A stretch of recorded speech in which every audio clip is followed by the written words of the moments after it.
in the nation's capital. How is the weather at your end? However it is good to be with you on this edition of News Extra, the program that gives you the news with an extra touch to the stories. Tonight, we will start from the foreign scene as ECOWAS Special Envoy briefs the President on the Malian crisis. Of course, the Federal Executive Council sat and the NDDC saga that held the country spellbound at the National Assembly got priority attention. Nigeria's polio-free status is still a success story to celebrate, and we have something on it tonight. Plus, the federal government's 2.3 trillion naira stimulus fund. There is a bit on politics and human angle stories, agriculture, and of course, the almighty coronavirus that is increasingly not looking so mighty. That's not all. After all, it is News Extra. But let me not reveal more. Let us just get on it. After all, the taste of the pudding is in the eating. I am Fatima Umarbuba and this is News Extra. You're welcome. We begin from the sub-region as President Muhammadu Buhari is worried that apart from the unresolved political situation in the Republic of Mali, the country is also occupied largely by terrorists. He therefore made a case for priority attention to be focused on securing the West African nation. This was what granting audience to former President Goodluck Jonathan, who is the ECOWAS Special Envoy and head of mediation mission to the troubled country. State House correspondent Adamu Sambo reports. The former Nigerian President Dr. Goodluck Jonathan was in the State House to update President Muhammadu Buhari on the situation in Mali ahead of an extraordinary virtual summit by ECOWAS heads of state and government scheduled for Friday. President Buhari said with about two-thirds of the West African nation being occupied by terrorists, it only makes sense to secure the country first rather than pursuing individual interests. He said a common position will be taken on the issue at the forthcoming ECOWAS summit, which he hopes will be generally acceptable to all interested parties.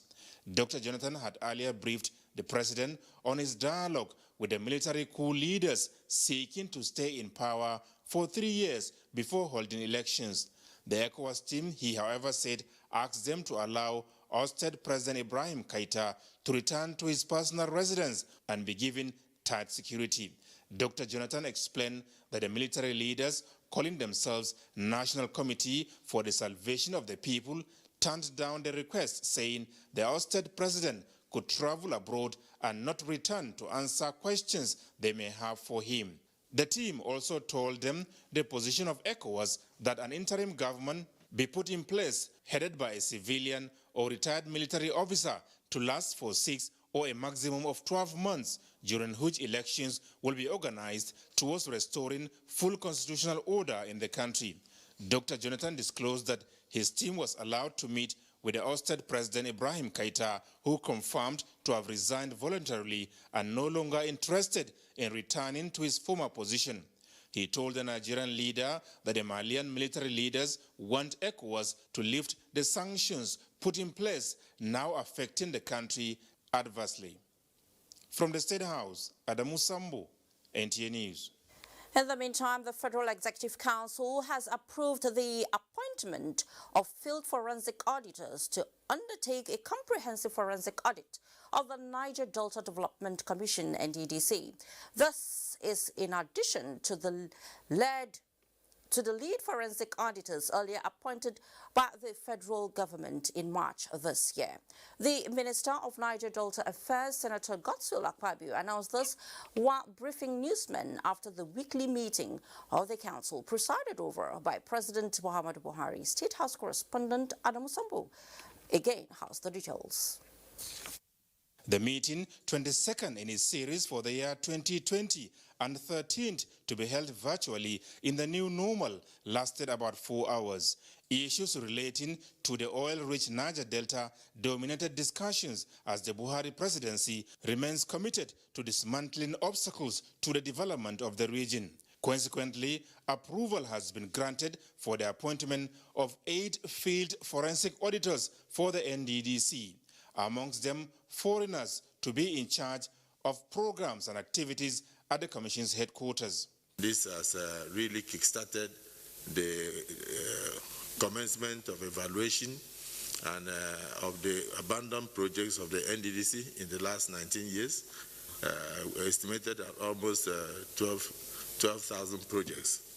And at the end, we will be in a position to know the ones that could be completed, the ones that will be useful, the low-hanging fruits that could be plucked for the benefit of the people of the Niger Delta region.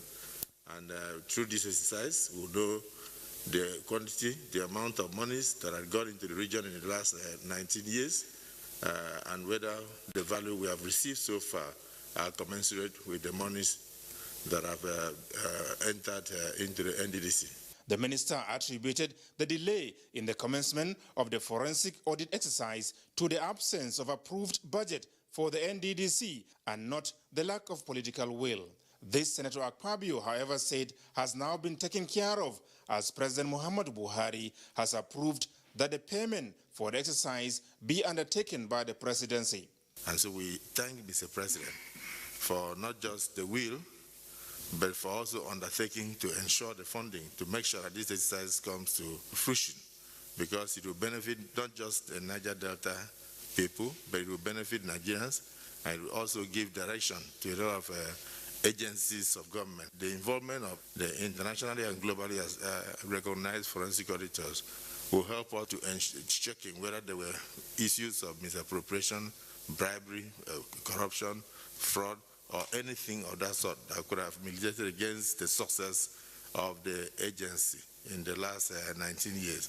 And also to set up modalities to avoid future fraud, and then also set up governance structure that will not only move the NDDC forward, but will bring much more benefits to the people of the region. An estimated 2.5 billion naira has already been approved for the exercise by the president, out of which 318 million naira has been earmarked for the lead forensic auditors, while 722.3 million naira for the newly appointed field forensic auditors. The Federal Executive Council also approved the revised estimated total cost of consultancy services for the ongoing Ogbese Multipurpose Dam project in Ekiti State.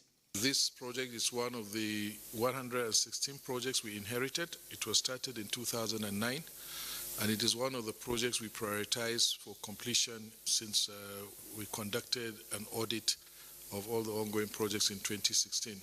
With the original contract period having expired, having also received approval for the RETC for the actual construction of the project, the main works, it was important that we also extend the services of the project consultant so that there will be continued and uninterrupted effective supervision of the project. An augmentation of 101 million naira has therefore been approved for the consultancy services by the council, as well as an extension of 24 months for the execution of the project aimed at enhancing water supply, hydropower, irrigation and fisheries development.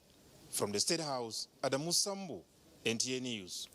And the engine room of governance has been oiled for better performance with the swearing in of 12 newly appointed permanent secretaries to fill existing vacancies in the Federal Civil Service. The swearing-in ceremony was performed by President Muhammadu Buhari shortly before the weekly meeting of the Federal Executive Council. State House correspondent Adamu Sambo was also there.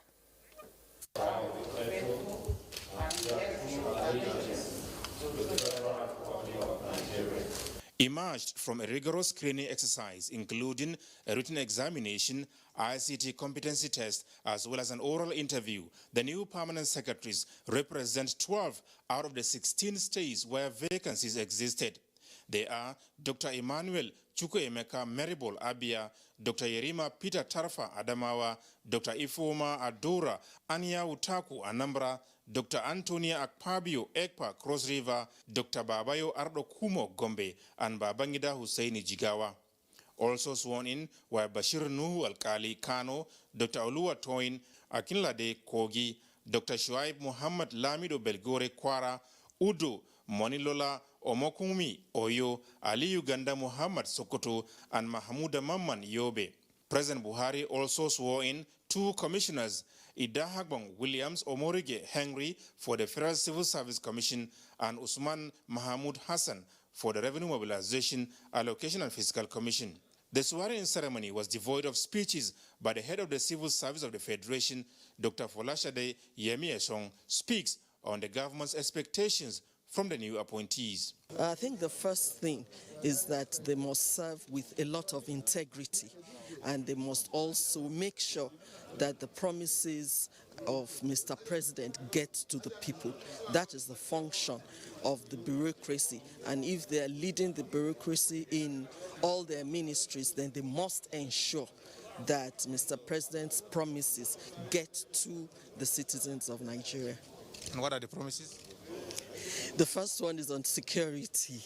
Whatever ministry a permanent secretary is, we need to be able to talk to our own people also to ensure that our states are very, very secure.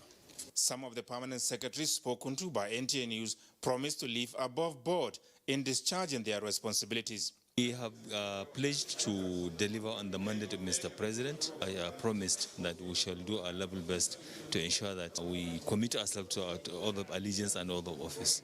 Mr. President has his 9 priority areas, so it's our work to ensure that we fulfill these mandates given to us by Mr. President. So we are going to do all we can to ensure that Mr. President's policies are translated to the people and we give them good service delivery. The permanent secretaries were appointed from the various eligible directors in the federal ministries, departments and agencies. From the State House, Adamu Sambu, NTA News. Despite a sharp fall in second quarter GDP figures, Nigeria's economy still outperformed earlier projections by the National Bureau of Statistics.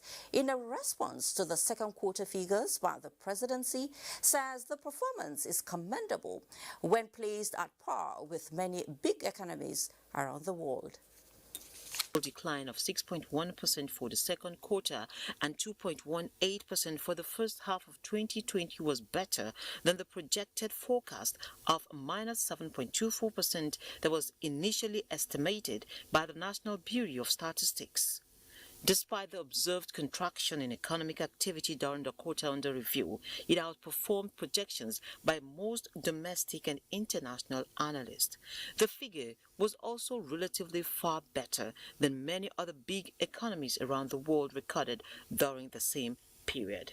The special advisor to the president on media and publicity, Femi Adesina, said the government's anticipation of the impending economic slowdown and the various activities introduced as early responses to cushion the effect of the pandemic through the Economic Sustainability Program ESP contributed immensely to dampening the severity of the growth. Femi said that fiscal steps that include a robust financing mechanism to raise revenue in support of humanitarian assistance along with special intervention funds for the health sector were taken. Adjustments to the national budget as well as emergency financing from concessional lending windows of development finance institutions were critical in supporting government's capacity to meet its obligations. On the monetary side, moratorium on loans, credit support to households and industries, regulatory forbearance and targeted lending and guarantee programs through NISL were some of the measures implemented in response to the pandemic during the second quarter. The anticipated health impacts of COVID-19 have been managed without overwhelming the health infrastructure. Mr. Adesina added that it is equally worth noting that since the start of the third quarter, the phased approach to easing the restrictions being implemented centrally and across states have resulted in the gradual return of economic activity, including the possibility of international travel. Finally, it is anticipated that while the third and fourth quarters will reflect continued effects of the slowdown, the fiscal and monetary policy initiatives being deployed by government in a phased process will be a robust response to the challenges posed by COVID-19. The 2.3 trillion naira stimulus fund is one of the emergency economic measures initiated by the federal government to put the nation's economy on the path of recovery, growth and sustainable development in the face of threatening global downturn triggered by the coronavirus pandemic. Abubakar Usman Akwanga reports that the intervention set the stage for guests during NTA's Tuesday Live program, raising hopes on the viability of the new roadmap to economic progress. As Nigerian government strives to sustain a workable economic model with 12-month implementation period under the function of financial intervention of 2.3 trillion naira sustainability plan, guests say the injection of money into the economic cycle of the nation will generate activities, profile multi-sectoral solutions, and create employment to the teeming population. We needed to design a program that creates a lot of economic activity at the lower to middle strata of the economy, and also allow us to put resources into the hands of as many Nigerians as possible by engaging them in productive activities. So this ESP was designed to be a plan that will be largely Nigeria-driven. Most of the targets and the timelines and milestones will not be achieved unless there is political sustainability plan. Experts opined that massive investment, revenue generation and borrowing to service key sectors of the economy are major ingredients of achieving short, medium and long-term sustainable plans. Within the economic sustainability plan, we're working with a ninth assembly that has proven through deeds with the regularization of the budget calendar from January to December. These initiatives are there. These benefits are there. If people don't know about it, they will not be able to key in. Federal government was commended for initiating social investment programs and the delivery of critical infrastructure through a robust roadmap of achieving domestic economic participation and steady growth. In Abuja, Abubakar Usman Akwanga, NTA News. While some developed and emerging markets are still grappling with resuscitating their economies from the shock of the coronavirus pandemic, the federal government, through its economic sustainability plan, approved the sum of 2.3 trillion naira as stimulus package for key sectors of the economy. Abolade Salami in this report speaks with some economic experts on the initiative and the implementation plan by organized private sector. World economies, including Nigeria, while planning their capital and recurrent expenditure for 2020 fiscal year, never envisaged an outbreak of a novel disease that will suspend socio-economic activities for months. While this lasted, most nations were plunged into recession as some emerging markets struggled to survive. The situation also affected Africa's largest economy, Nigeria, in terms of sustaining its vibrant economic record. As a responsive government poised to revive its economy from further contraction due to the coronavirus pandemic, the federal government introduced a 2.3 trillion naira stimulus package to cushion the effect on some key sectors of the economy. It is a good development because we know that the economy has been locked down since March. And most of the operational facilities across the various sectors of the Nigerian economy are already down. So there is need for that stimulant, there is need for that rejuvenation, there is need for what will reawaken the entire economic space. With a breakdown which shows that 1.2 trillion naira will be sourced as structured low-cost loan as intervention from the Apex Bank as well as other institutions, and 344 billion naira from bilateral and external sources as stimulus package. The need for beneficiaries and some organized private sectors to fully implement the fund, economic analysts say, remains a panacea for further contraction. For the private sector institution that will benefit from this, one is coming at a concessional rate of 5%. It goes with a moratorium of 1 year, which will give those borrowers the opportunity to build capacity and restore consumption. One, at a lower interest cost, it simply means it's subsidized. So that is supposed to have a positive impact on their cost of production. And at a lower cost of production is supposed to make goods available at cheaper cost so that people can consume. So these are measures that will have varied impact. The funds will be mainly channeled towards MSMEs across several sectors of the economy. In Lagos, Abolade Salami, NTA News.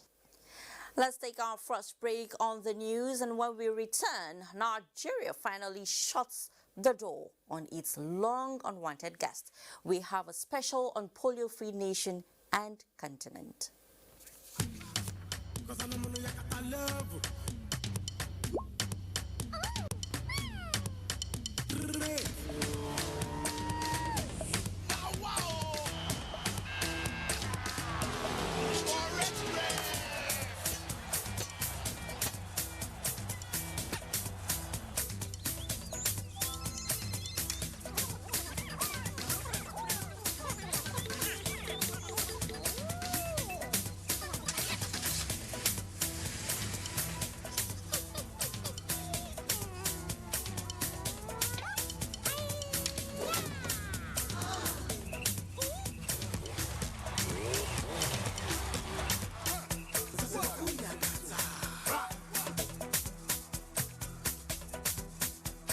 Welcome to Glow's new data plans with night browsing bonus.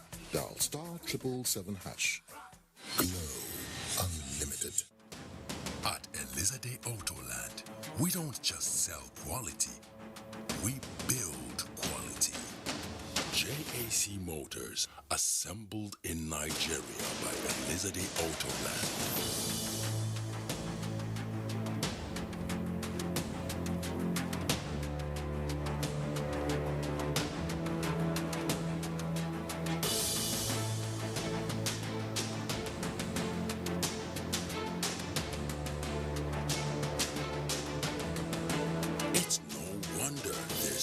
High demand for fleets of JAC Motor brands by members of the public and private sectors. JAC Motors are clearly built with one purpose in mind. They are built to serve. Elizade Autoland, sole distributor of JAC Motors in Nigeria. Who says we have to go back to normal? What if we choose to be open? And say, I will never call my job unimportant again. I refuse to be a stranger in my own living room. I'll lead like a woman, and I stand by every word I say. Make my vote count, make my voice heard today. See, I'll never forget how much stronger we are together. I'll carry that in my heart forever. We'll weather the storm, so I'll be open like never before.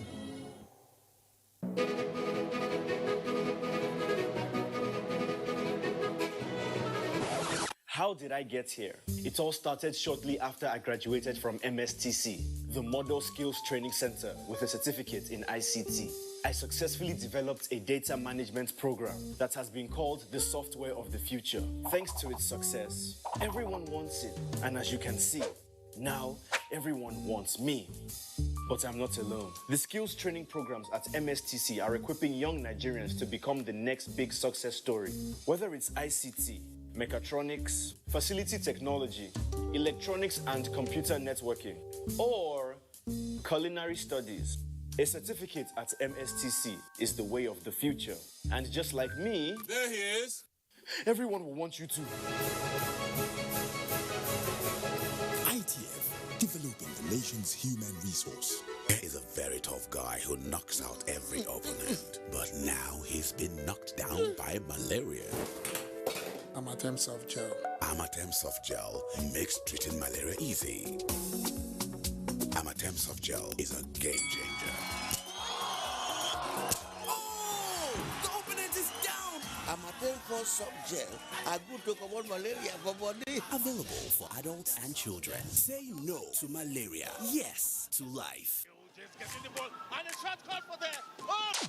You need to recharge your DSTV or GoTV subscription easily, but our office dey far small. You fit use our app to recharge or fix errors. No wahala.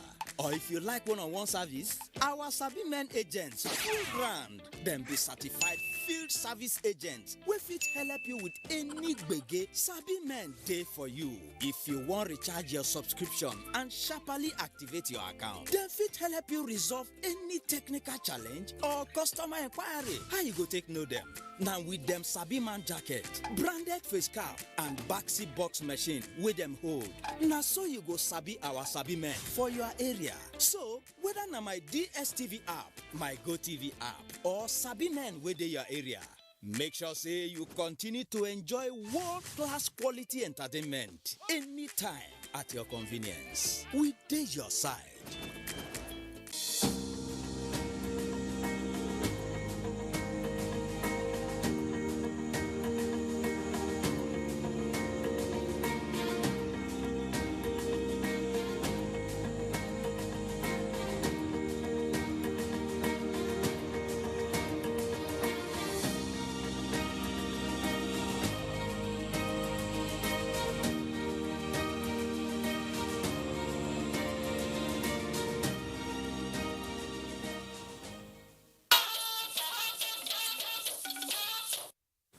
Thanks so much for staying. In what is deemed a significant contribution to the ongoing public discourse on the need to urgently reform the administration of justice system in Nigeria, President Muhammadu Buhari's voice has brought a new direction on the matter, especially where the slow pace of the trials in courts is concerned. A statement by Senior Special Assistant to the Vice President on Media and Publicity, Laolo Okonde, says President Buhari, represented by Vice President Yemi Osinbajo, entered the discourse on Wednesday at the opening session of the virtual 2020 Nigerian Bar Association's Annual General Conference with the theme Step Forward, which coincides with the body's 60th anniversary. The president explained that the situation has become necessary given the current and pre-existing challenges confronting the system. Other areas that President Buhari says needs reform are the multiple and sometimes conflicting orders of courts, the seeming bias towards technicality over the clear common sense justice of cases, and the appointment of judges. The president notes that the reform is urgent because the fabric of the society is stitched together by system of justice and law enforcement, while urging stakeholders in the sector to further leverage on technology to enhance the speed of court processes. The president says digitization of court processes, records and services is the new frontier of justice delivery that will enhance access to justice and trial timelines. Nigeria's removal from the list of polio endemic countries is attributed to political will at the highest level, outstanding commitments and concerted efforts. In this report, Uche Ugochukwu takes a look at the country's journey to polio eradication and what should be done to ensure sustainability. Poliomyelitis is a debilitating infectious disease caused by the polio virus, which affects children mainly under 5 years of age. The disease presents a muscle weakening, resulting in inability to move. Polio usually leads to irreversible paralysis in most of the victims. The last world polio virus detection within the African region was in 2016, and that was in Nigeria. It takes at least 3 years of no new infection to declare a country polio-free. Nigeria had, however, been on the verge of being certified free, but had repeatedly failed to cross the line, making the country wait for 5 years. When I came in 2011, we were reporting about 121 cases of poliovirus annually. While looking at nostalgic moments, those unfortunate events that happened before those moments. The process of certification, which commenced a few months ago, culminated in the complete documentation of the country's new free status by the NPHCDA and the subsequent acceptance by the Africa Regional Certification Commission for Polio Eradication, an apex of the WHO. You know, the Nigeria Polio Program is a program of innovations. So this program actually helped how to innovate strategy to reach inaccessible children. Now that the much-awaited moment is here, how can the country sustain the freedom from polio? We must strengthen the routine services. We have to invest in primary health care. But beyond all of that, we have to appreciate the people who gave so much for us to be where we are today. We must be the one to continue to ensure that these routine services do not suffer. And that is what we are doing as much as possible. A historic day indeed for Nigeria, but health watchers advise the country should not lose sight in order to prevent a rebound of the virus, which underscores the need to consolidate on the success story. Uche Ugochukwu, NTA News. Nigeria and indeed Africa is now polio-free. As the country basks in the euphoria of this success story, Abdullahi Mohammed takes a look at some of those affected by the scourge and still achieved their dreams. A drop of polio vaccine could have made the difference in the life of Jibril, but the disease has left him facing tough times while growing up. I actually wake up without walking on my leg again. A strong arm and a mind that can move mountains were the product of the trying moment of his life, and that he has deployed to make life easy for those fate has brought them together. If we get to any mother or any parent, why are you not giving out your child for immunization? Some would say they don't believe in polio. If you ask me, you don't believe, or you tell me you don't believe in polio, then I that happen to find myself in this situation, what really happened with me? So with such statement, we easily convince parents. She is in the same shoes with Jibril, but against all odds, Iyam has achieved her dreams of becoming a class teacher with her hands full transacting other businesses. Like you see me now, I bake, I plait, I make beads, I sew. This way I'm putting on now. I sew it myself. I sew for both friends, teachers, parents. Same cannot be said of these young men found in traffic jams across the city of Kaduna. Now that the continent of Africa has been freed of polio, what next?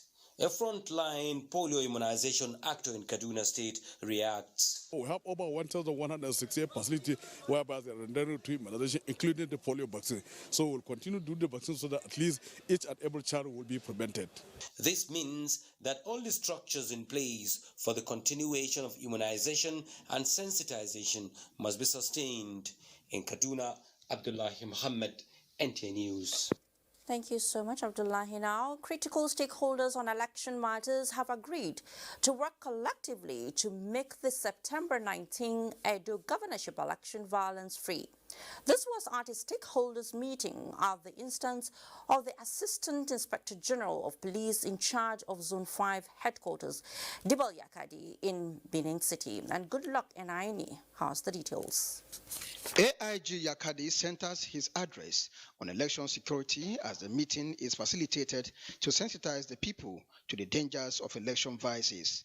He wants critical stakeholders such as the security agencies, INEC, political parties, and the media to be fair in the discharge of their duties and gives assurance that the security agency has stepped up its strategies ahead of the election. As the electoral campaigns kick off, there is need for us to meet and discuss how best to create a good atmosphere for all political parties and their supporters. Representative of the INEC Resident Commissioner, Edo State, Mr. Tony Abegunde, expressed the readiness of the Commission to live up to the challenge of conducting the election.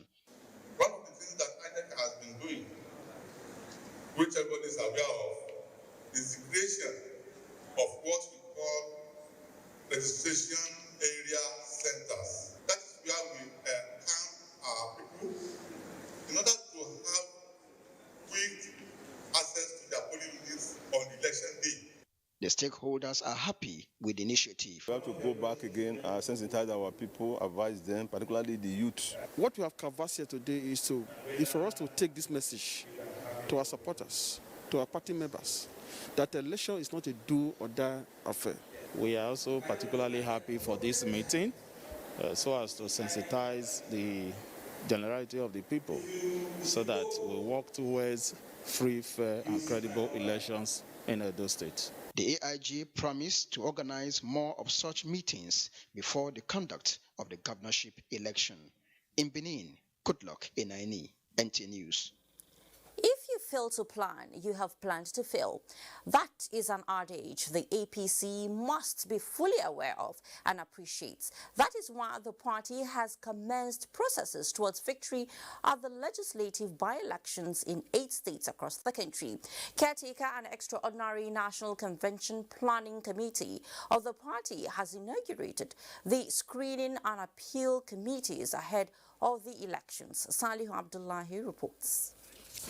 This is ahead of the October 31st concurrent legislative by-elections scheduled by the Independent National Electoral Commission to hold in Imo, Borno, Lagos, Plateau, Zamfara, Kogi, Bayelsa and Cross River states.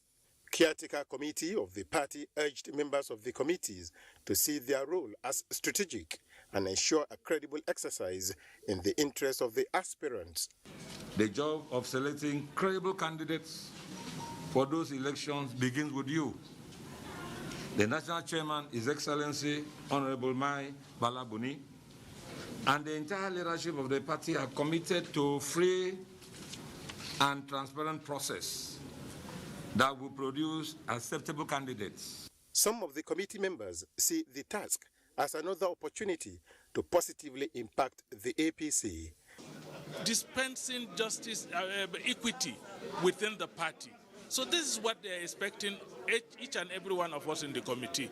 We will be just, we will be equitable, we will be honest in the manner we are going to preside over the affairs of the committee that we are assigned. Cross River section is a place that we really have to focus on to be able to win. And then what we need to do here to give credence to it is to be able. Screening of aspirants has commenced behind closed door at the party's national secretariat in Abuja.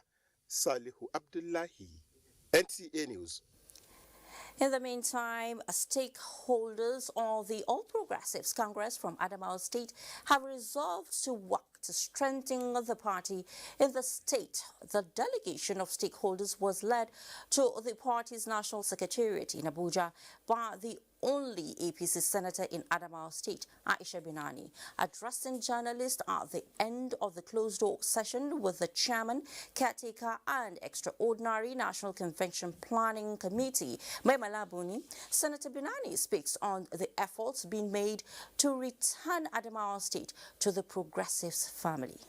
That is the destiny of Adamawa State. For APC to rule Adamawa State from 2015 to 2019, and then is a destiny for Adamawa State, for PDP to rule Adamawa State from 2019. As I'm talking to you till now, I don't know what will happen tomorrow. I can authoritatively tell you that between the stakeholders in Adamawa State and the party officials and the elected representative, we don't have any crisis. Among the APC stalwarts on the entourage are serving members of the National Assembly from Adamawa, including the state chairman of the party.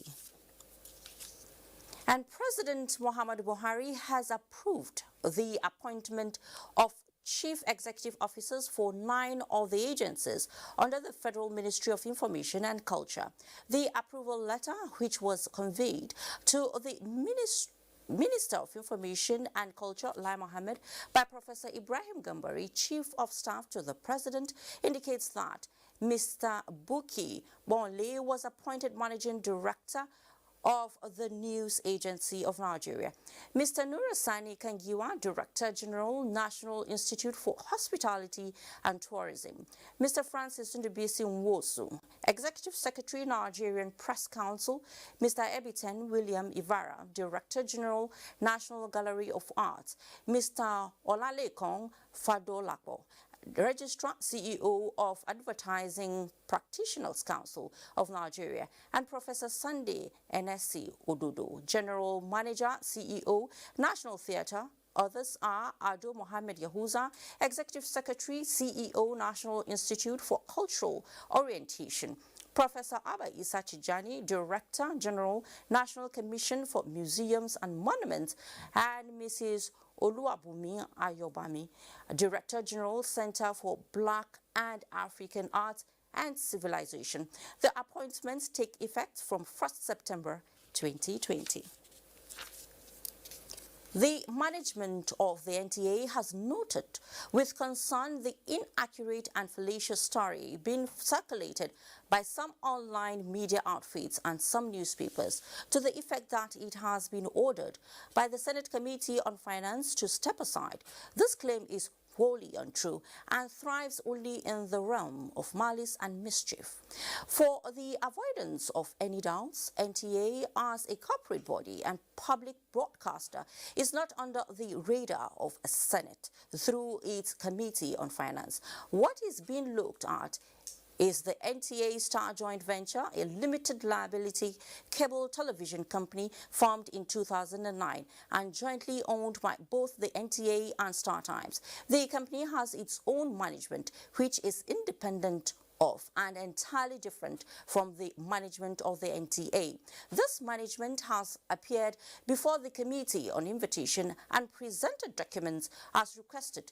The management of the NTA, headed by the Director General Yakubu Ibn Mohammed, is intact and has not been asked to step aside and is also performing its day-to-day activities without hindrance.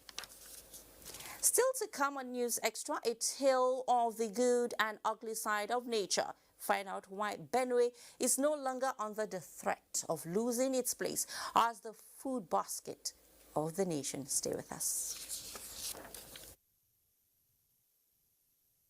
Yes, I did talk to you plenty, Nana, because I get glue too. I make me the talk. Please, I be not be so. All right. Don't be say I won't talk plenty. Una no self say I not dey lie. You see this glow? If you get them, una no go even Nana go just they talk they go because it's not there. Enjoy international calls from as low as 40 kobo per second from Niger to the world. Call your loved ones today. Thank you, my sister. You do well, eh? Glow Unlimited. Disinfect and protect your home with Jik. Jik kills 99.9% of illness-causing germs. Disinfect floors, kitchen and bathroom surfaces, and wash white cloths, towels, and dishcloths with Jik bleach. Just Jik it. Disinfect and protect your home with Jik. Jik kills 99.9% of illness-causing germs. Disinfect floors, kitchen and bathroom surfaces, and wash white cloths, towels, and dishcloths with Jik bleach. Just Jik it. Panadol Extra, now also available in a 4-tablet strip at 50 naira only. Panadol Extra, now also available in a 4-tablet strip at 50 naira only. Panadol Extra, now also available in a 4-tablet strip at 50 naira only. Like every mother, I'm worried about dangerous insects, especially mosquitoes, which spread diseases like malaria to my loved ones. This year, I'm not afraid. I'm using New Mortein Insta-Kill. New Mortein Insta-Kill's improved formulation knocks down mosquitoes 2 times faster. Not even a single mosquito is spared because even one mosquito bite can cause malaria. Mortein Insta knocks down mosquitoes 2 times faster. It is morning. A new beginning. As you prepare everyone for the day ahead, just anything is not enough. Only you make breakfast special, creamy, tasty, with vitamins and nutrients we need for a delightful, healthy start. So start your day right with Hollandia Evolve. Right nutrients for a healthy breakfast.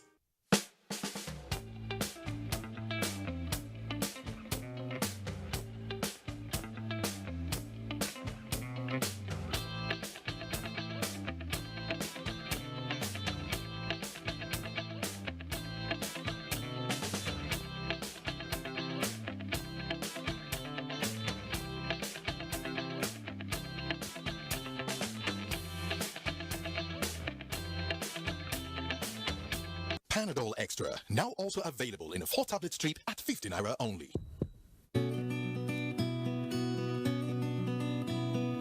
All my What we are really cultivating here is a better future for all Nigerian women. And it's not always easy. Panadol Extra relieves headache, backache, joint pain, toothache, and menstrual pain. The pain is worth it. Panadol Extra, now also available in a 4-tablet strip at 50 naira only. Panadol Extra, now also available in a 4-tablet strip at 50 naira only. Welcome back. After decades of a struggle for social inclusion, the dream of persons with disabilities in Nigeria is gradually coming to fruition. Just last year, when the Discrimination Against Persons with Disabilities Act was signed into law by President Muhammadu Buhari, another milestone is in the offing. Joshua Ojito reports. A call for social inclusion, protection of their rights, and enabling environment to maximize potential are some of the demands of persons with disabilities as they sustain advocacy for better welfare in Nigeria. Theophilus Odaudu, a visually impaired person who overcame disability challenge and now a lawyer, joined millions of persons with disabilities in the prolonged struggle for a legislation that will drive their common cause. What we want as persons with disabilities is a society that respects our rights, a society that promote our rights, society that protect our rights. The narrative has changed as President Muhammadu Buhari fulfilled his campaign promise to persons with disabilities by signing into law Discrimination Against Persons with Disabilities Prohibition Act in 2019. With a provision for the establishment of a commission, the new law presents a ray of hope for persons with disabilities. Taking a step further, just few days ago, a governing council for the commission has also been constituted, with executive secretary to drive the implementation of policies and guidelines for their education and welfare. The management of issues of persons with disability will no longer be an ad hoc arrangement. It will now be a well-articulated arrangement where their issues can be properly addressed. The Act has a robust provision that if the Commission today come on board and strictly followed the implementation, inclusion, participation will be achieved for persons with disability. There have been outpouring of joy among persons with disabilities, with a milestone aimed at addressing their challenges. Greatest congratulations and appreciation goes to Mr. President, whom I describe as a Democrat that believes in social justice. This single act is a one-stop solution to the challenges that 25 million Nigerians living with one form of disability or another would have such problems solved. We will keep on working together concerning the health, the education, the housing, transportation, social interventions, empowerment, employment, what is needful basically for a person with disability to succeed. Theophilus and millions of persons with disabilities eagerly await the confirmation of the council members by the Senate for the commission to take off. In Abuja, Joshua Ojito, NTA News. To a bit on environment now, erosion menace in parts of the southeast is said to be quite scary. In yet another sad story from there, we are told of the rate at which land is disappearing in densely populated communities of Agulu, Nanka and Uko in Anambra State, which has assumed an alarming proportion, impacting negatively on agricultural growth and development of the area. Joy Iloegbu reports that hundreds of people who rely mainly on the productivity of the land for livelihood are now homeless. Erosion is a peculiar environmental problem in Anambra State, as almost, if not all, communities in the state are affected by one form of this menace or the other. Available statistics indicate the presence of over 950 active erosion sites spread across the state, with the Agulu, Nanka, Oko erosions the most famous and legendary as a result of its devastating effects on the agricultural and socio-economic lives of the people.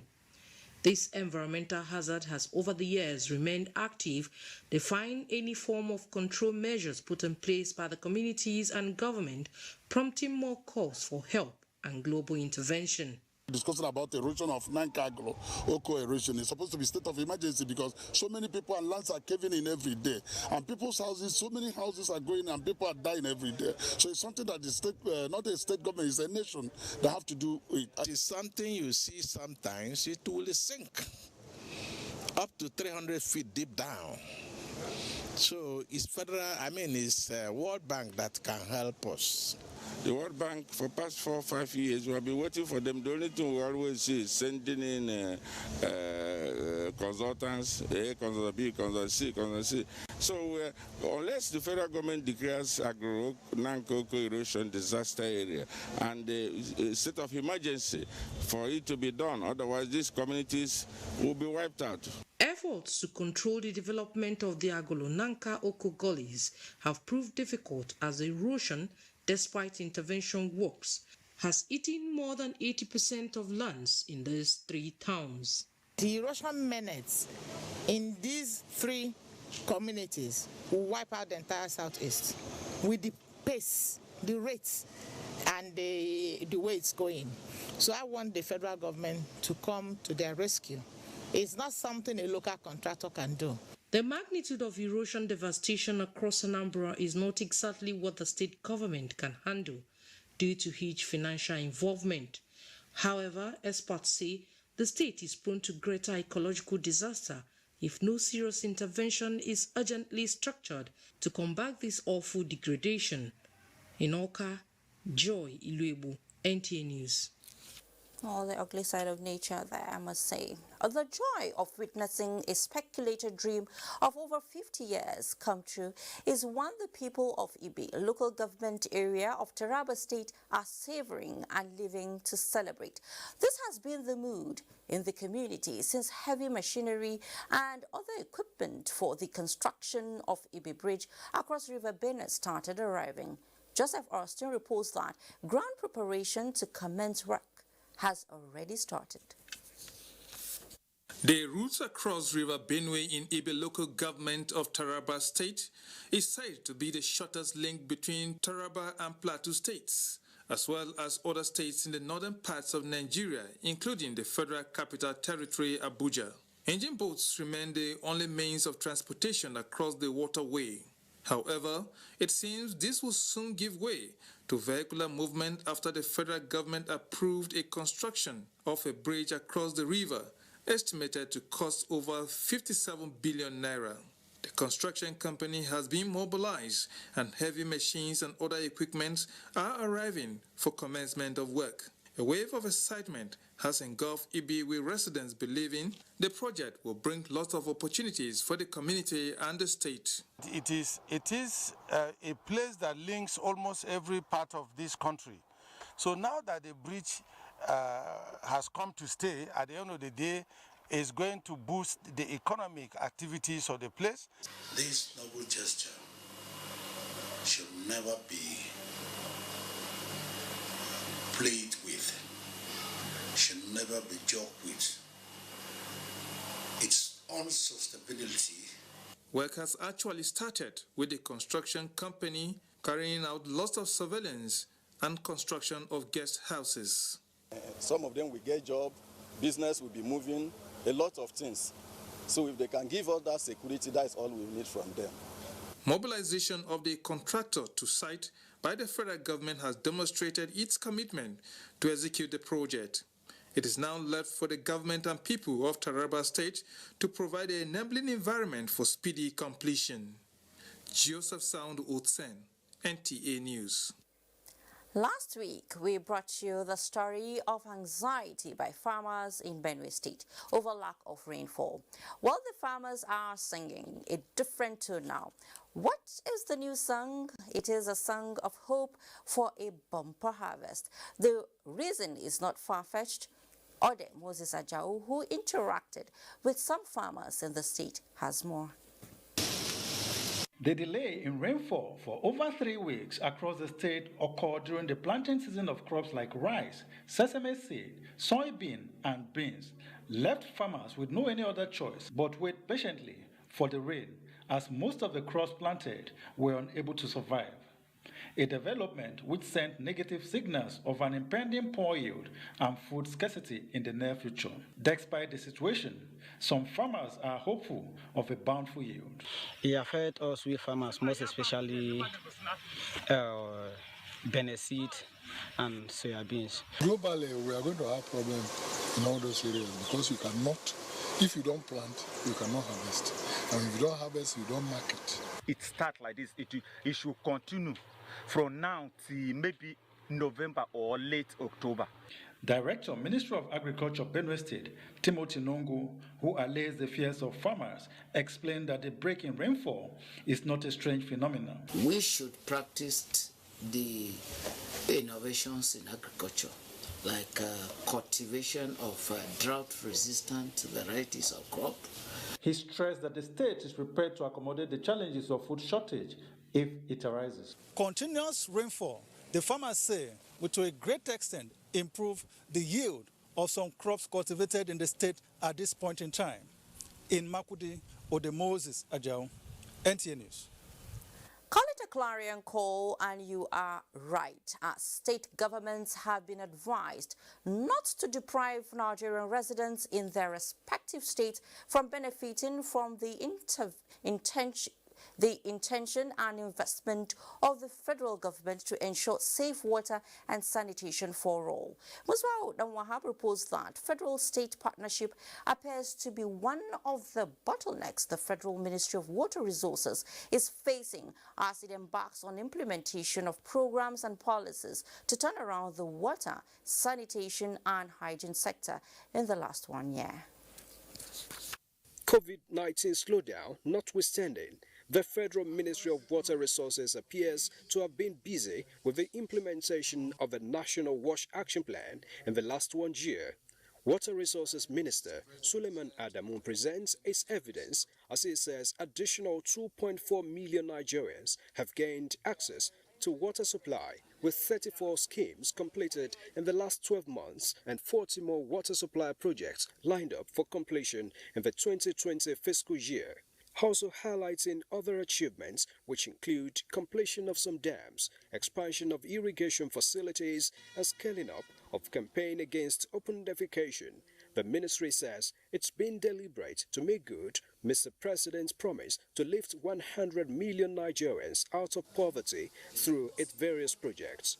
A total of 57,261 direct jobs and 111,588 indirect jobs have been created through the various dam, irrigation and water supply projects completed within the reported period. However, the ministry is still craving for more genuine commitment from state governments. From 22 states, 11 more have signed up to the P-Wash arrangements, meaning that only 3 states and the FCT are yet to indicate interest to partner with the federal government for the turnaround of the wash sector. When they see 890-something water schemes floating in other states, I think every state will be envious or will want to say we want to leverage on these funds. We are deliberately setting them on a collision course to compete with each other. So if they make zero contribution, then zero contribution from federal government. So it's in their own informed interest and the interest of their communities to make the necessary provision in their budgets if they want to leverage the funds that we have available. If they don't do that, then they lose it. But then, Suleiman Adamu is optimistic of attaining the 2025 targets to end open defecation in Nigeria. In Abuja, Musbao and Wahab, NTA News. The typical African tradition of people coming together to promote inclusion and collaboration in times of need found relevance in Egon, small community of Arikpa of Nasarawa State. They have engaged in concrete plans to build some key projects to improve security of lives and property, as well as strengthen commercial activities. Joshua Kibo visited the area. Off the busy Nasarawa Igon to Akwanga Highway is the route leading to Mada Station Old Railway Town. The agrarian Arikpa community is along the route. The inhabitants share aspiration as one family and with compelling reason to address security challenges, say building a police station, including a market to facilitate trade, is an idea which time has come. Sabo Maga leader on the project says thieves block the route, believing with presence of security personnel, criminal activities will reduce greatly. People have been suffering, most especially issue of security. You will pity this community. And that is why we say we cannot fold our hand to see these kind of things continue to be happen. We have to raise something so that we build police station. Other community members say the project shares government's vision of community policing, even with the inauguration of Mobile Police Training College recently in the Axis. People who are coming here to make a transaction, their goods, their resources will be safe. We need a borehole, if possible, water, electricity. They say the project is to be completed in December. Through community effort, Arikpa also constructed bridges and primary health care clinic to improve well-being of members.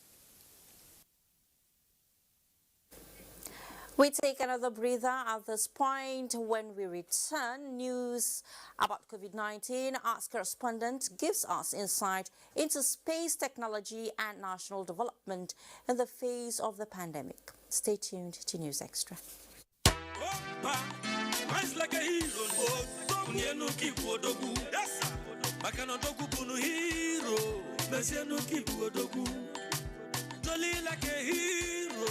And be a winner.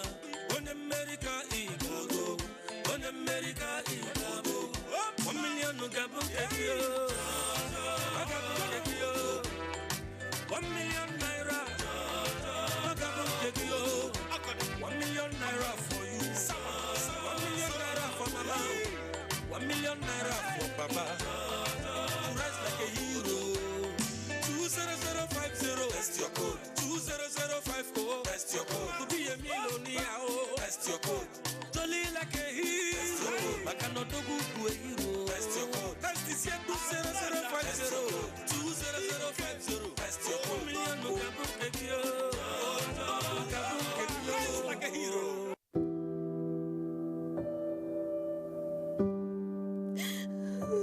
She cries. She cries in anguish and in pain. She bears the scourge of her grief. She toils in vain for justice and succumbs to silence. He gloats over his malady.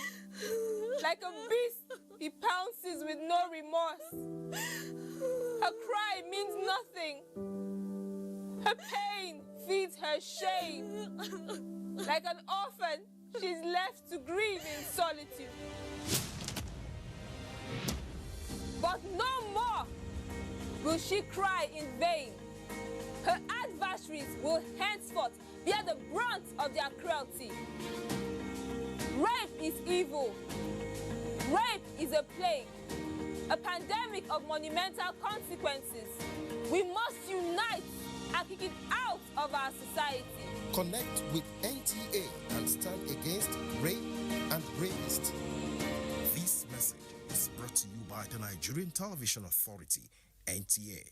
The death has been announced of Honorable Justice Elder Edith Robert Nkob, OFR, Akwa Ibom State Chief Judge, retired. This sad event occurred on 11th of June 2020 at the age of 84. Burial takes place on Friday 28th August 2020 at his hometown in Iko in Ibesipo Asutan local government area of Akwa Ibom State after a valedictory court session. Time 10 a.m. He is survived by a wife, 5 children and 14 grandchildren. May his gentle soul rest in peace. Signed Abasiekong Edet Nko, MNIA.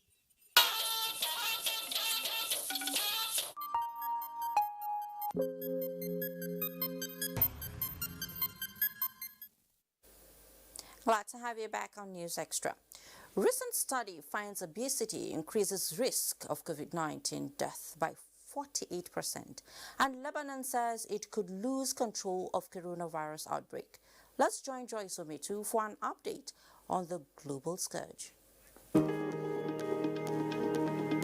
The Nigeria Center for Disease Control and CDC says the number of confirmed COVID-19 cases have risen to 52,800, out of which 39,964 patients have recovered. The country unfortunately has registered 1,007 fatalities from the virus. Lagos State, the epicenter of the virus, has 18,018 cases. FCT comes second, recording 5,046 cases. Oyo State follows with 3,058 cases. Continent-wide, Africa has a total of 1,209,002 cases of COVID-19, with 28,356 fatalities and 934,741 recoveries. As at 6 p.m. Nigeria time, record by Worldometer show that global cases have reached 24,161,368, while 825,479 infected persons have died. A comprehensive study by leading global health experts reveal that obesity increases the risk of death from COVID-19 by nearly 50% and may make vaccines against the disease less effective. The research warns that the risk for people with obesity are greater than previously thought. Meanwhile, Iran's death toll from COVID-19 has exceeded 21,000.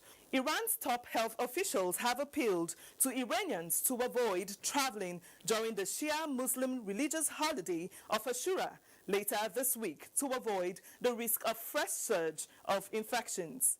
In the meantime, Lebanon's caretaker Prime Minister Hassan Diab said the country is at risk of losing control over the coronavirus outbreak following the August 4 explosion in the capital, Beirut. In a statement, Diab said cases are surging, and if this continues, Lebanon will lose control of the outbreak. And that's a global update on COVID-19. Thanks for watching. I am Joyce Ometu. And we'll take you to Yola now. In continuation of its efforts to cushion the effect of COVID-19 and other related disasters, the federal government has presented 100 trucks assorted grains as palliative to Adamawa State government. Presenting the items to Governor Ahmadu Umaru Fintri, the Minister of Humanitarian Affairs, Disaster Management and Social Development, Sadia Umar Farouk, reassured federal government's resolve to assist especially the vulnerable in the society. Yusuf Jika reports. Challenged by the hardship caused by the dreaded COVID-19 in the society, the federal government under the Ministry of Humanitarian, Disaster Management and Social Development has been up and doing at ensuring vulnerable have access to food and other needed materials. The tone of the gesture now sports on Adamawa State, where it received 100 trucks of maize, millet and sorghum to be shared among the target groups of elderly, poor, physically challenged and internally displaced persons. Minister of Humanitarian, Disaster Management and Social Development, Sadia Umar Farouk, assured federal government continuous support and urged Governor Ahmadu Umaru Fintri to step up effort at mitigating the anticipated flood in the state. Seek for the support of Adamawa State government on their forecast flooding issue. Adamawa State has some local governments that are of high probable risk areas. Governor Fintri, who appreciated federal government on timely and series of interventions, stressed the need for the completion of Chochi irrigation project and the silting of River Benue to serve as model of averting the perennial flooding being experienced in most part of the state, as well as raise the economic fortunes of the people. And I want to assure you, like the ones in the past, this will equally be judiciously distributed to those whom it is desired to touch their life in this state. In Yola, Yusuf Jika, NTA News. And the concerns raised by dwindling oil revenues and the need to diversify Nigeria's economy from oil dependence has again been advocated, with optimism that it will go a long way in boosting and sustaining national development plans. Zenith Bank PLC is the latest corporate entity to lend its voice to prospects inherent in harnessing the non-oil exports during and post-COVID-19 era. Dr. Ogunyemi reports.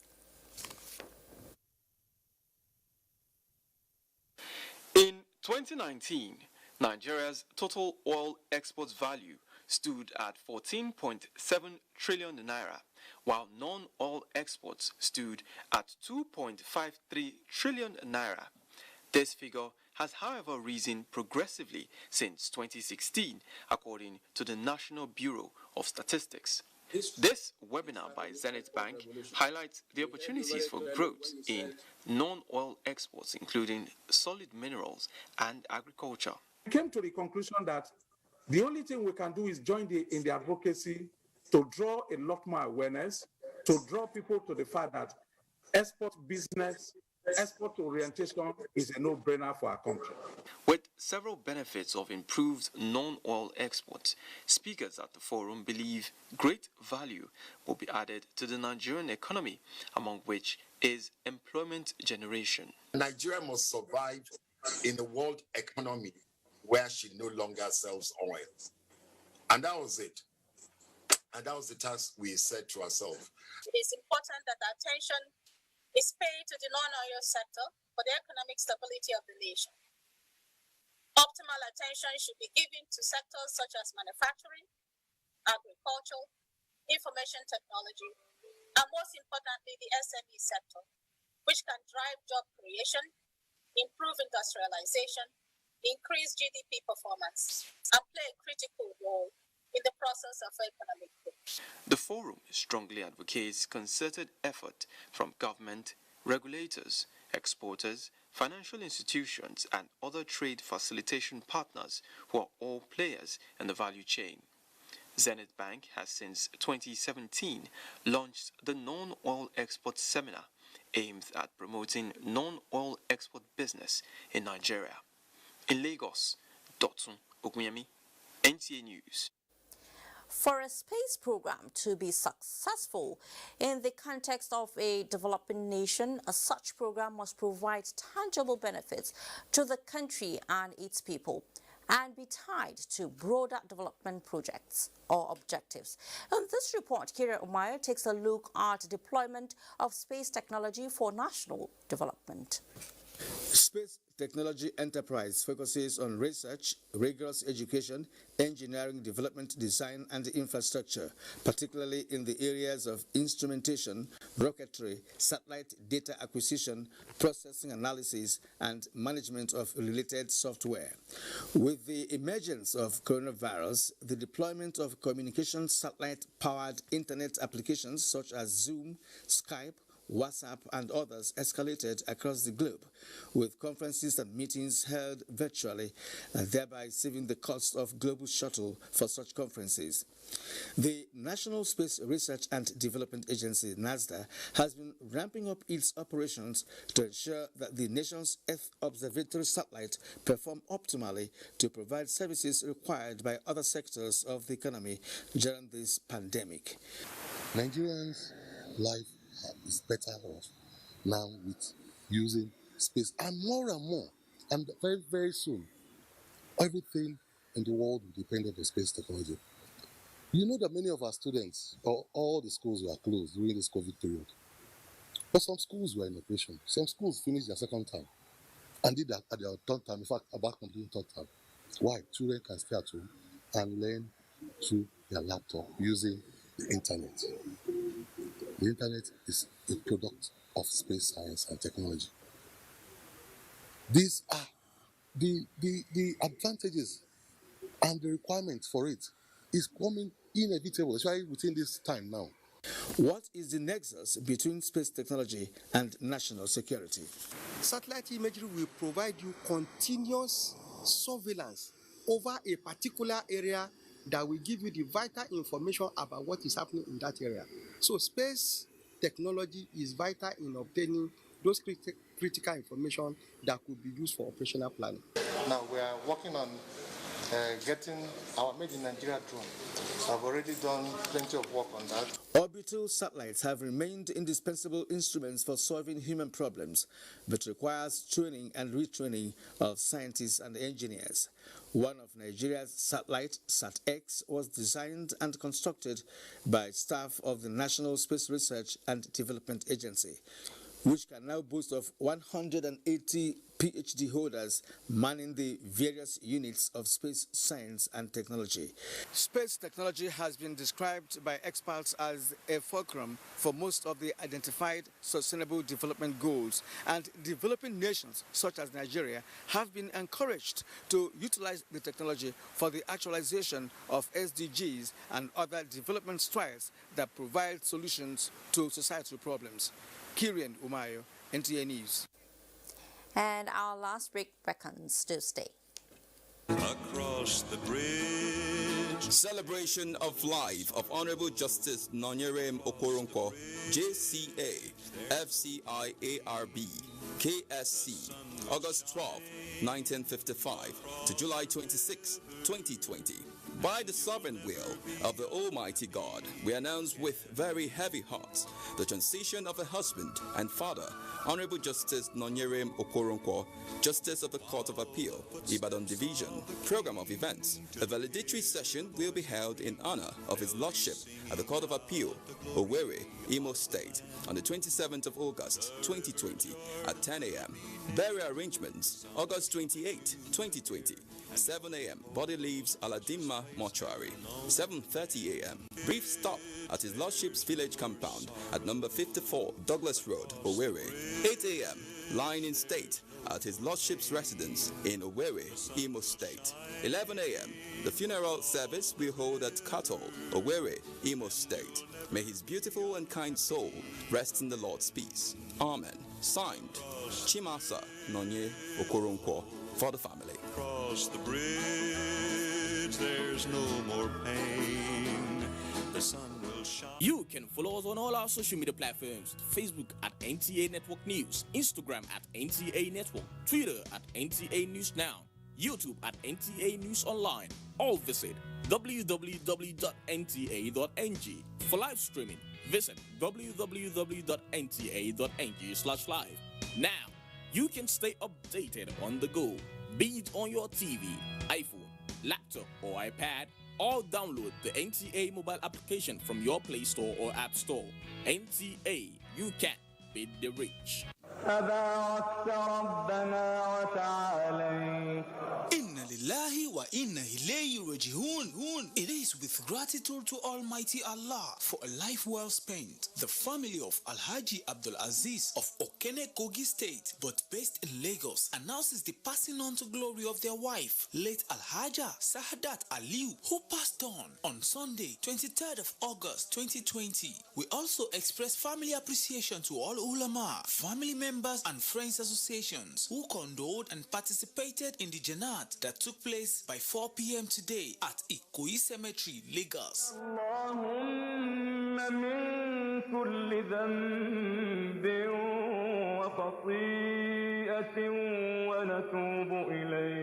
Ameen. The 8-day Fridal prayer for late Alhaja Sadat Aliu will come up on Wednesday, 2nd of September 2020 at the family house in Lekki, Lagos. We pray that Almighty Allah grant her Aljana Firdaus and may her soul continue to rest in peace. Allahumma Ameen. Announcer, the husband of the deceased wife, Alhaji Abdul Aziz of Okene Kogi State.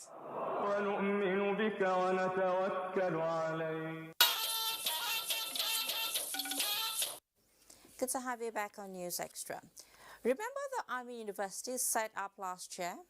It is growing in leaps and bounds thanks to the Tertiary Education Trust Fund, TED Fund, for its infrastructural support to the institution. Defense correspondent Ismail Musa, who is just back from Biu, has an update of what is new and on ground. In 2018, the Nigerian Army conceived and established the Nigerian Army University Bill, following the approval of Federal Executive Council. The unique Center of Academic Excellence admits both military and civilian students through JAMB. To support the infrastructural needs of the fast-developing institution, TEDFON embarked on projects in the university, some of which the Executive Secretary Suleiman Buguru and the Chief of the Army Staff, Lieutenant General Tuku Buratai, now inaugurate for use. The projects include the Faculty of Arts and Social Sciences Complex, Nigerian Army University Bill Senior Staff Quarters, Information and Communication Center, and the Maternal and Child Referral Center. I must thank Mr. President, Commander-in-Chief, for all his support, the resources that he has continued to give Nigerian Army and, of course, to this university. The realization of this university is one of the major policy directions that Mr. President has always embarked in terms of education. Some of the projects were corporate social responsibility interventions from private organizations. Lieutenant General Tuku Buratai also paid a courtesy visit to the Emir of Biu, Umar Mustafa Aliu, to seek support of the traditional institution. From Biu in Borno State, Ismail Musa, NTA News. In the meantime, the Nigerian Airspace Management Agency earlier this week announced the creation of 9 new regional performance-based navigation areas across the nation's airspace to reduce flight time. In this report, Michael Olale examines the prospects and challenges of this satellite-based navigation system to airline operations, especially as international flights resume this Saturday. With domestic flight operations already in full swing, the horizon is getting brighter for the restart of international flights, but the impact of COVID-19 on the aviation industry no doubt is massive, and a reality which influenced the creation of the new regional performance-based navigation routes. The system is a step up from the instrument landing system, which allows an aircraft to fly a specific path between 2 3D defined points in space. What that does is reduces the time between travel. You also reduce the fuel burn. I mean, if you understand that fuel comprises of, it actually makes about 40% of the cost of airline operations. That's a huge savings. It also means that, the airlines, by not having to worry so much about all the radio clutter that they have to contend with, particularly in the critical phase of landing the aircraft, then they can actually focus more on operating the aircraft. The advantages are enormous, but experts believe only well-equipped aircraft can fully maximize the gains. And if you translate it into saving fuel, maybe the aircraft that is newer and has more advantage will probably save more fuel than the one that does not have it. But in totality, you will still, both the aircrafts will still save more fuel than going through the traditional route of probably manual. These developments will no doubt enable travelers to make up for the hours lost to COVID-19 screening, but whether this will translate into reduced airfare for travelers will be determined by operators when international flight operations resume. In Lagos, Michael Olale, NTA News. And we'll take sports now. The main bowl of the Moshood Abiola National Stadium is set for rehabilitation following Wednesday's official handover of the edifice to the contractors by the Ministry of Youth and Sports Development. Bade Adela tells us more. It's been more than 4 years. The Moshood Abiola National Stadium, Abuja, last hosted a competitive football match as the main bowl pitch has been in a bad shape despite undergoing a comprehensive rehabilitation in 2013. Minister of Youth and Sports Development, Sunday Dari, upon assumption of office, minced no words on his resolve to put the edifice back to shape. This birthed the Adopt a Stadium initiative, which is one of the components of the ministry's adoption program. This public-private partnership will now see the main bowl pitch rehabilitated with the scoreboards also to be replaced on the bills of Dangote Industries. What we're doing today is historic. I want to say this, that I call upon other Nigerians like Dangote, like Chief Adebutu, to please rise up and support restoration of our sporting facilities across the country. Alhaji has asked me to confirm to this audience that indeed this is a chance he's been waiting for. He has committed to invest $1 million to improve and bring this stadium up to standard. We've done quite a number of them all over Nigeria. By the grace of God, this one will give a world-class pitch. Over the years, maintenance has always been the major challenge in stadium management in Nigeria, and this has brought about questions on how the pitch will be maintained after undergoing a rejuvenation. This breakdown maintenance is where we are now, where the facility is not totally in use.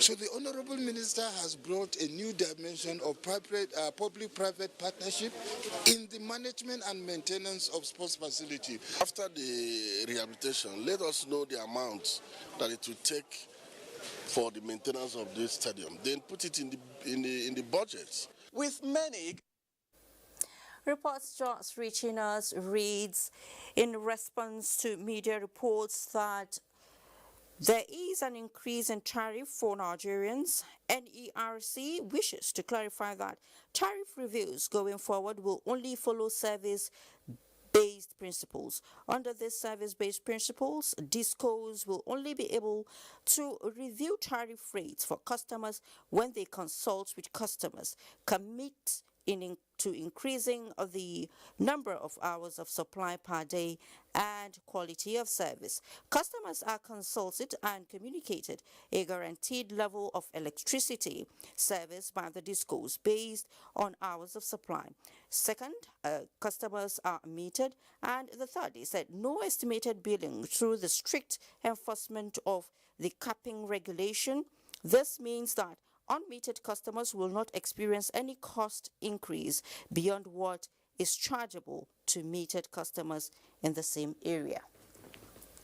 And the death has occurred of Mark Williams Orakarude, who until his demise was the Okbako and one of Agba Okbe in Okbe local government area of Delta State. He was aged 97. Willie, as fondly called, is survived by many children, grandchildren, great-grandchildren, and community relatives, amongst whom is Blessing Larry Adams, Director, Federal Ministry of Information and Culture. And on that note, we conclude News Extra for tonight. Thank you so much for watching. I am Fatima Marbuba. Please stay safe. Good night.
You can follow us on all our social media platforms: Facebook at NTA Network News, Instagram at NTA Network, Twitter at NTA News Now, YouTube at NTA News Online. Or visit www.nta.ng.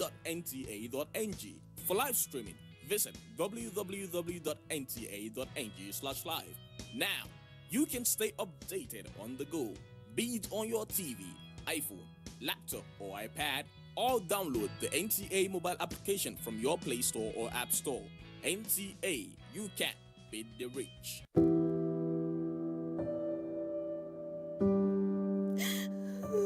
She cries. She cries in anguish and in pain. She bears the scourge of her grief. She toils in vain for justice and succumbs to silence. He gloats over his malady. Like a beast, he pounces with no remorse. Her cry means nothing. Her pain feeds her shame. Like an orphan, she's left to grieve in solitude. But no more will she cry in vain. Her adversaries will henceforth bear the brunt of their cruelty. Rape is evil. Rape is a plague, a pandemic of monumental consequences. We must unite and kick it out of our society.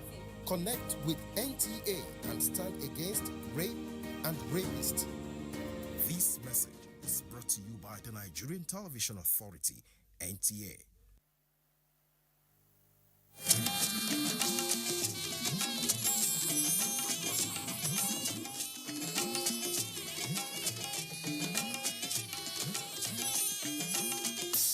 This is the network service of the NTA.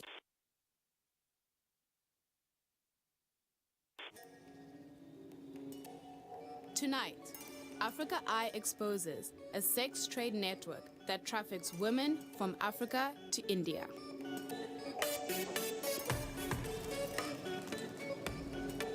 The first day I went there, I looked and I saw so many girls. And what you do is you sit down and then a man has to come and choose. Using hidden cameras, we reveal the fixer who hides behind a cloak of respectability. We have evidence against you. We have evidence of you saying that you're going to process women, that they're going to come from Kenya to India for sex work. You can show me the evidence. The people who traffic the women and force them into sexual slavery.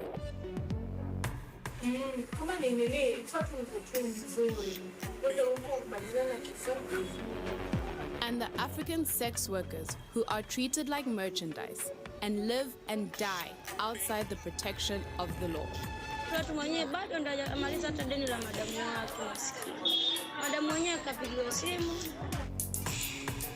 All this told through the testimony of one brave woman, Grace, who was trafficked to India and agrees to go undercover for Africa Eye.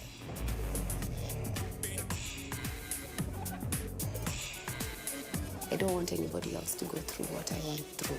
And I want this whole thing to stop. We go inside a sex trafficking network that brings women to India to satisfy the demands of African men.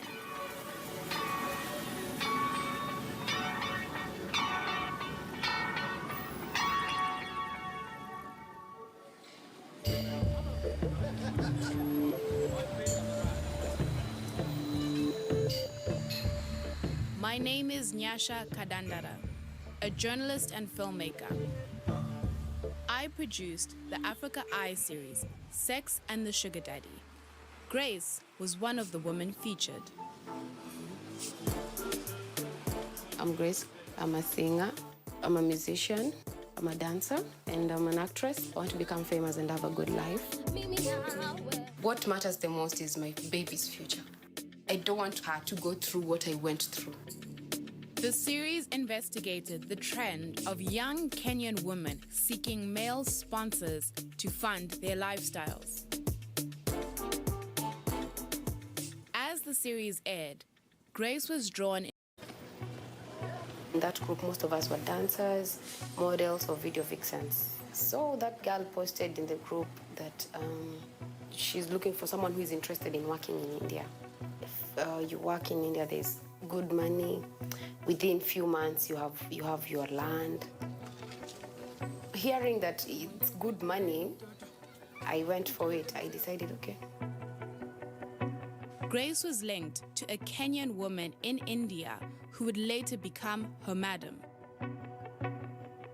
So she helped me get the passport and the visa and the air ticket she sent me on email, and then I came to India.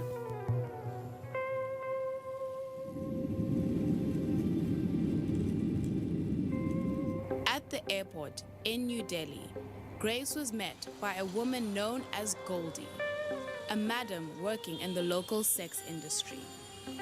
She took her to her home in Governpuri, South Delhi. I hadn't heard from Grace in a while, but when she texted back, I could tell something was wrong.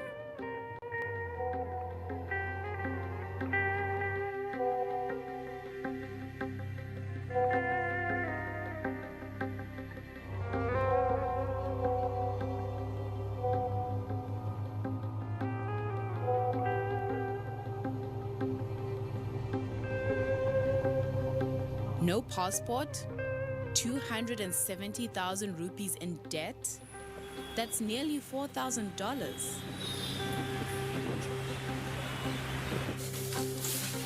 I needed to go to India and investigate how women like Grace were being trafficked into the sex trade.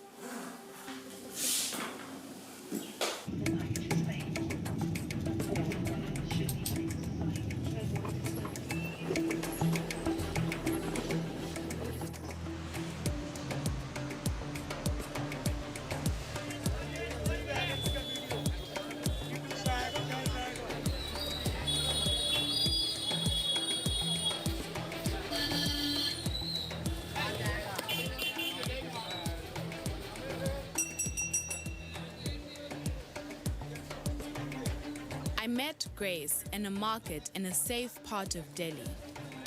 She wanted to reveal what she had been going through as a warning to others. Grace expected to be working with tourists. You're receiving a tourist, you're showing them around.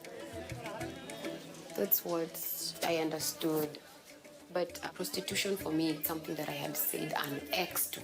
I was even in my prayers, I was telling God, let it be the last thing I'll ever want to do in my life.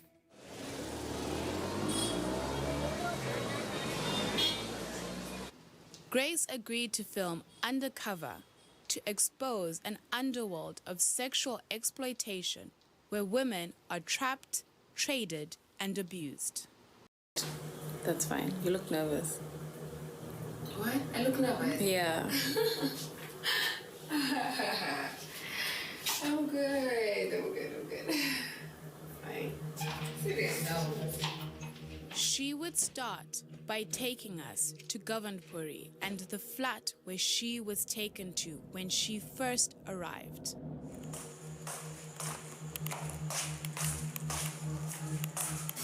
Goldie's brothel.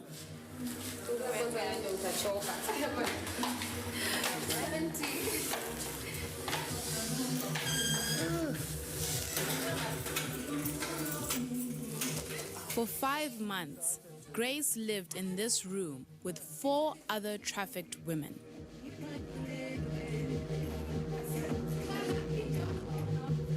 Men would visit the flat daily. Very many times we'd bring clients in the house, or you go to hotels. If one of us had a client in the room, the rest of us would sleep in the couch in the sitting room and wait for the one who is at the room to finish.